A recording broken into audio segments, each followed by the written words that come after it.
যুবকরা জাগলে জাগবে দেশ, ইসলামী যুব আন্দোলন বাংলাদেশ। ইসলামী যুব আন্দোলন কর্তৃক আয়োজিত আগামী 17 জানুয়ারি ঐতিহাসিক সোহরাওয়ার্দী ময়দানে যুব কনভেনশন অনুষ্ঠিত হতে যাচ্ছে।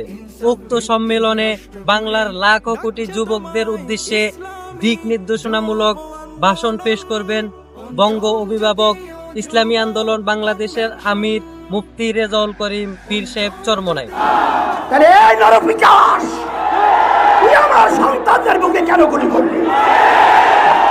আমি কাতারের যুব সমাজের পক্ষ থেকে ইসলামী যুব কনভেনশনকে যুবকদেরকে উপস্থিত হয়ে উক্ত সম্মেলন সফল করার জন্য উদাত্ত আহ্বান জানাচ্ছি।